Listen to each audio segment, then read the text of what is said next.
Well, on behalf of the Lucidworks team, it's our privilege to welcome you guys here to Washington, D.C. for Revolution 2014. This is a very, very exciting time for us. We can't be more just privileged and honored to have so many of you taking time out of your days, coming to spend it here, talking about this technology, spending time with this community. This morning, before we kind of get into the sessions, we wanted to take some time and just talk about search in general, where we see the industry going, some of the trends that we're seeing, and what we think the future of search is all about. Obviously, at Lucidworks, our primary focus is being a search company, and this is a space in which we're very excited and we're very passionate, and we feel that the market has been sort of shifting in a way that's just created a tremendous amount of opportunity for all of us. So my name's Will Hayes. I'm the CEO at Lucidworks, and again, just very excited to be here. So many great speakers. We've got speakers from Twitter, from Bloomberg, from Apple, from LinkedIn, and many other organizations. This is my second Revolution. So last year was my first time attending Revolution, and it was really my first time to interact with the community, to really kind of see what all this was about. I have to admit that I was blown away just by the level of sophistication and the level of enthusiasm that all of you brought to this conference and brought to these sessions. You know, a lot of times today when we go to tech conferences, they're primarily marketing focused. They tend to shift that way. So I feel like Revolution is one of the truly developer-centric conferences where you get to get really deep into technology, you get to collaborate with some really brilliant people, and you get to learn and you get to network and you get to have a lot of fun. And I think that's something that's very special about this community, is that this passion for technology really brings everybody together. We see bonds and friendships that span throughout the globe because so many people are relying on search and so many people are looking to do more with their data than ever before. So again, I want to thank you for that. I want to echo Grant's sentiment. I want to thank our sponsors because honestly, without them, this show really wouldn't even be possible. So before I joined Lucidworks, I was really what you would just call a solar fan. I had used solar and even Lucene a number of times throughout my career as a developer, and I was always amazed by the level of innovation and collaboration that was happening in the open source community. And I think if you think about what makes this type of project and open source so special, it's really the diversity of the people who are contributing and collaborating. They come from different backgrounds. They come from different countries. They represent a number of different verticals. So when all of these things come together around something like technology, we see a very special kind of innovation that really doesn't exist anywhere else. So before we dive into today's session, I just want to take a moment and look at some of the numbers regarding Revolution. This is, as Grant said, our largest Revolution to date. So give yourselves a round of applause just for that. Very exciting time. Over 550 people are here, representing over 200 different organizations from 25 countries around the world. So that's just a really amazing trend that we're starting to see around this. We feel honored to be able to be your host for this event, and we look forward to continuing this tradition because, again, we feel that this is a really important conference. It's a really important time for everybody to get together, to collaborate, to network, to form new friendships, and so on. So as you probably are aware, at Lucidworks, we're the primary commercial sponsor for the solar project. So what that means is that we employ a little over 25% of the active committers. We drive a significant portion of the development. And as a company, we believe in the transparency and the governance that Apache projects provide. We believe that this is what enables stability. This is what enables innovation unlike anywhere else. Community-led development and open source are two very important elements of our business. Today, we see more companies go to market with open source as kind of the new freemium, but we call that open source because what it really means is that while they're exposing their code, they really provide little insight into how changes are governed in terms of where the direction of the project and where the roadmap is going. So at Lucidworks, we're very proud to be supporters of the Apache Foundation. We continue to invest a significant portion of both our human resources and our capital into furthering solar. We believe that transparency and government are the keys to enabling, transparency and governance, are the keys to enabling open source and the impact that it can have on the world. In addition to providing support and services for organizations that are looking to leverage solar as part of their mission-critical and customer-facing applications, we've also developed a commercial platform that extends the power of solar to solve a variety of search and data discovery use cases. So Lucidworks Fusion, which we launched in September, is the first ever enterprise search platform that can be deployed directly on top of Solr. Fusion expands the capabilities of Solr, and it offers a wide range of functionality for enterprise search and data discovery. So things like connectors and data ingesters and security are taken care of for you so you can spend your time focusing on what's important to your users, what's important to your application. In addition to that, we bring a number of advanced search capabilities, which again, deploy directly on top of your open source Solr-based application. We have a facility that we call signal processing. This is where we take machine learning and natural language processing, and we apply it to a variety of signals, things like clicks and social media and other things, to really determine a more predictive and a more efficient search experience for your users. So this is providing out of the box on top of Solr, things like recommendations, personalization, and more that really aids in advanced data discovery.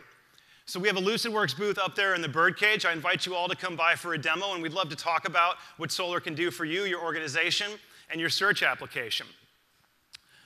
So when we set out to go build Fusion, we talked to a number of customers and a number of Solr users, and we tried to get a sense of what could we do to complement what's the most widely deployed open source search engine in the world. What became very clear to us in this process was that organizations were looking to leverage search to enable what is now known as the data-driven enterprise. We're quickly seeing search become one of the most key drivers in the future of the data-driven application and for human-computer interaction. So when I joined Lucidworks, which was last year in June, people would ask me, they'd say, a search company? Like, isn't search kind of come and passed, and hasn't it just been commoditized by now? And while we've seen commoditization for search in specific use cases, things like log analysis and very basic NoSQL integrations, we're seeing a new wave of applications that only the modern search engine can help solve. We're seeing the need for more context around data. We're seeing users want to be presented with actionable information, not overwhelmed with mountains and mountains of content that they have to manually grow through. So with this makes us very excited to be in this business because we see a tremendous opportunity. In fact, our company's been growing by about 100% year over year for the last couple of years. In just the last year, we've seen a major increase in downloads of Solr. We've seen over $200 million in venture capital going into the next generation of search platforms. And we've seen Solr adopted as a primary access point for all of the major Hadoop distributions. So these trends represent why we're excited to be in this business at Lucidworks. And I know a number of you share the same passion for search that we do. We're hiring in every aspect of our business, so we'd love to talk to you about that. We'd love to have you come join our team and join this journey for the next generation of search. So, okay, last year in Dublin, we said search is the killer app. And that felt maybe a little aspirational at the time, but when you look at the room, when you look at the agenda, when you see the organizations that are speaking, when you see where they're taking the search engine, the kind of problems that they're solving for the enterprise, I think we can safely say that we've hit that next wave of evolution for search. So historically, we've had a relationship with search that really was about a box on a page. Whether we were developers or users of search, it was sort of a simple interface into data. But what makes search so exciting? It's what goes on behind the scenes. You know, Grant uses this concept that I love of importance. It's the ability of the modern search engine to determine what's important in this data, what's contextually relevant for my user at any given time. So if we think about the way search is kind of changing how we interact, if it's changing the modern applications, we have a lot of Tinder examples for some reason in this presentation. But Tinder, again, a great example of a data-driven application. We no longer have to go scour the globe, scour the bar, sift through a dating site. We get this perfectly curated feed of data that goes right to our device that has matches based on characteristics and traits that we care about. In fact, if we want to find that special someone for the rest of our lives, we just swipe right. Or maybe a couple hours, I don't know, whatever suits you. But it's really about this interaction with data that demonstrates the paradigm shift, where smarter data is being coupled with different types of interaction within applications. Planning trips. We no longer want to plot a simple course from A to B like we used to. In fact, today's modern trip planning applications, they rely on signal processing. They're looking at signals that are coming from the metro. They're looking at signals from social, geographic, and other feeds, which are processed by the search engine to determine the most optimal route, safest route to our destination. And of course, we're now starting to see more interaction with voice, things like Google Siri. So in the old days, we'd see people walking around with their Bluetooth headset, and we'd think they were a little crazy, and I still kind of think it's kind of weird, but the reality is now we're talking to our devices more and more, and we're leveraging natural language processing and parts of speech in order to capture requests and return actionable information. We can do this now without users having to even glance at a screen. So these are examples of where interaction is evolving. If you remember, in the old days, we'd have to browse for things online to go shopping. Then we got to one-click buying. And now Amazon just introduced Echo, where our online shopping requests get distilled down to a single voice command. And that drives a contextual experience and actually performs an action for the user. So these are some of the new ways of thinking about interaction and the new ways of thinking about how we interface with machines that search is really enabling. So there's a quote here that I love, and I'm probably standing in front of it. Let me move out of the way. But as we enjoy great advantages from the inventions of others, we should be glad of the opportunity to serve others by any invention of ours. So this quote was actually said by one of the earliest American open source advocates. Does anybody know who this is? So it's good old Ben Franklin, only the inventor of the eyeglasses, the lightning rod, and a number of other things which without, we wouldn't be living in the world that we're living in today. So this concept of taking these great ideas, of paying them forward, this dates back to before the digital age.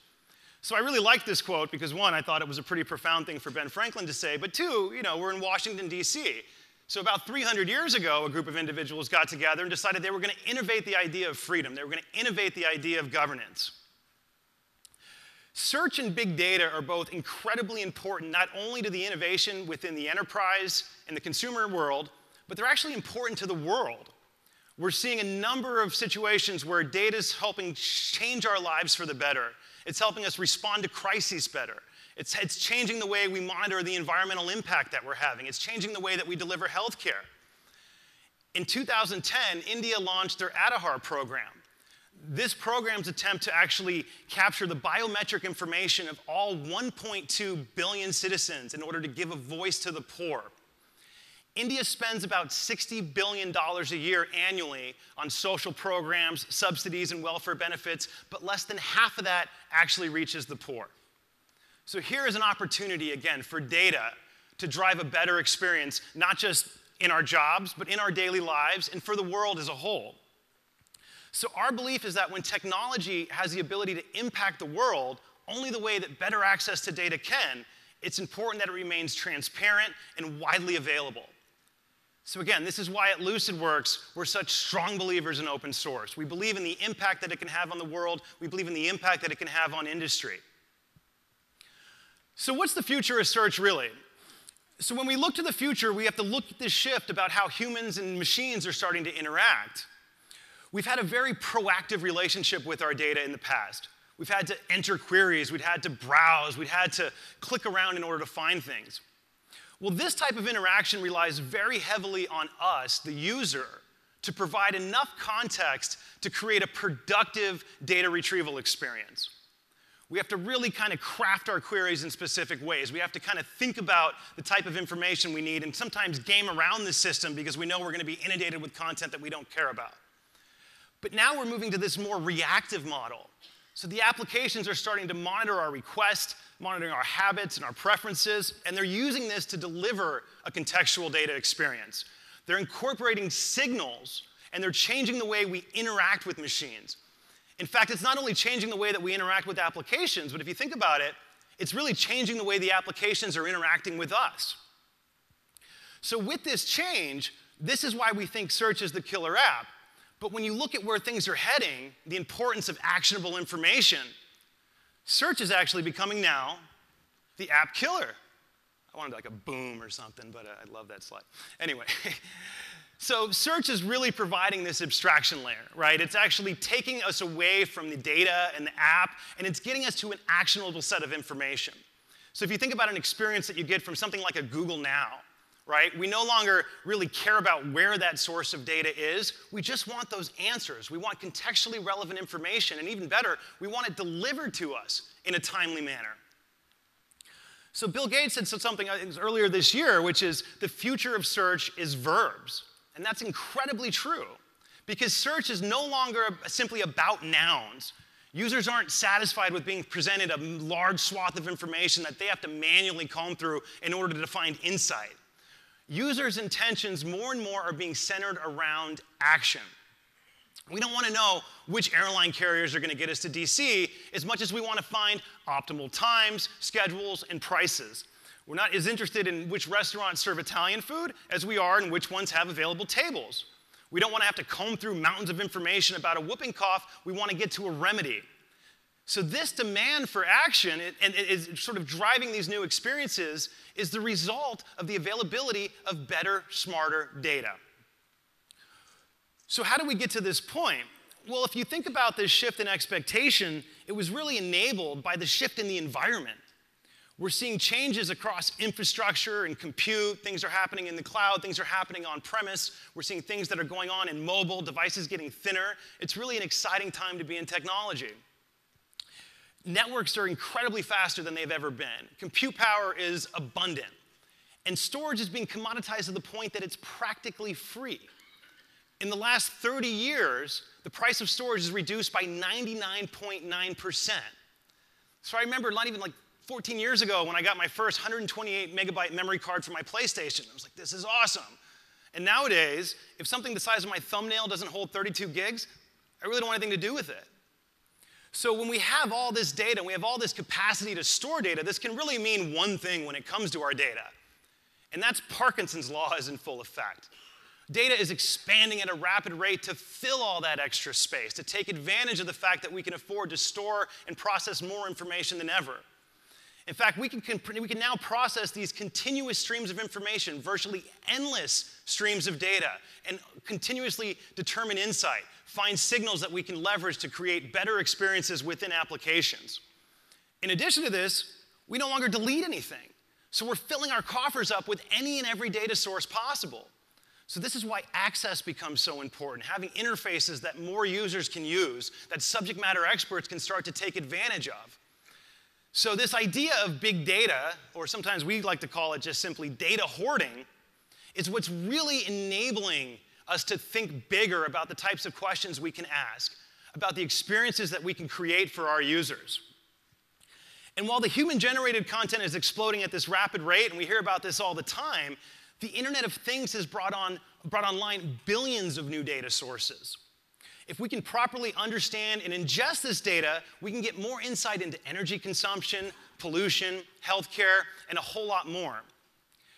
The rate at which sensor data is starting to grow, by 2020, we're going to see over 44 zettabytes of data being stored on Earth. That's over 5 terabytes of data for every single human being on Earth. So that's a phenomenal shift in the amount of information that we have at our fingertips to leverage. With all this information and all this data, we're seeing a really exciting trend, and we talked about this earlier, but it's the death of manual curation of experiences. We no longer have to really put a lot of effort in thinking about how we want users to interact to make sure we drive them towards a contextual experience. In fact, the data starts to work for us. We used to have to go through our photos and go through this really tedious task of tagging friends and so forth. Well, now we have facial recognition. This decade, we've created a new favorite pastime, the check-in. Well, now applications and services are geocaching. They're plotting our course to our destination. And in addition to that, they're telling us how many calories we burned and how many steps it took for us to get there. So these signals are really enabling action within these applications. Our devices are changing. So this decade, our devices have evolved to much more than just a tool for communication. They've become an extension of ourselves, of our environments around us. These are sensors that are capturing everything about where we need to be, our calendars, our social circles, the weather, all the things that are impacting our daily lives. And we can use that to optimize our daily decision making. By 2020, the number of smartphone users will equal the number of internet users, which is going to be over 5 billion people.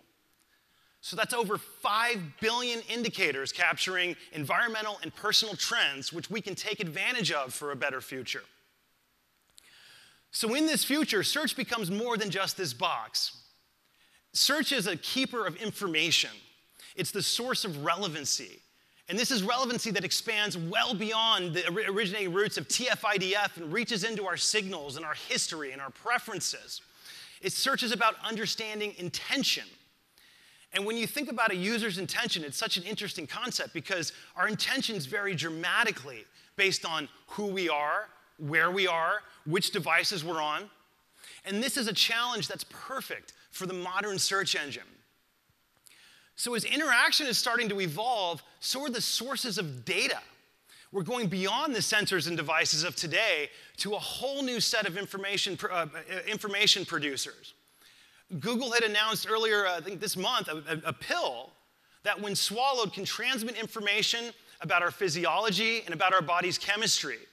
This can be used to detect cancer, heart attacks, other illnesses, and it can dramatically change the way we provide health care. This is truly bringing us towards this model of a data-driven healthcare, where we're monitoring changes in our physiology and we're responding to them and providing preventative care where necessary. So as search continues this campaign to be the killer app, or to be the app killer, if you will, we're starting to see applications like Google Now and Siri quickly moving down the stack. The question of which app, which site, which service, it really doesn't even matter anymore as the answer. We don't want to be taken to some sports website. I just want the score to the Warriors game. I don't need a web page on weather. Just tell me the temperature in DC. I don't want to have to sift through a bunch of tourist information. Just tell me whether or not I can plot a course between here at the Library of Congress on the Metro and make it back in time for the party. So this is what search in 2020 is all about. It's about moving us beyond the relationship that we currently have with applications. We spent decades trying to get better at how we talk to machines, but the future was really meant to be a place where the machines would get better at talking to us. So we no longer have to manually interact with applications. We no longer have to manually input signals because everything around us becomes a signal. Our location, our calendar, our context, our vitals. So this is beyond the push-pull interaction that we have with computers today. This is, in fact, a world where we start to coexist with data, where we blur the lines between human and computer when it comes to interaction. The idea of launching an app is going to be something that we no longer think about because all we think about is information. So this is a future that we're incredibly excited for at Lucidworks. We're excited to be in this business. We're excited to be contributing to technology like Lucene and solar. And we're excited about all the work that you all are doing in the community, in your jobs. So I hope you feel proud about the impact that you're having on the industry.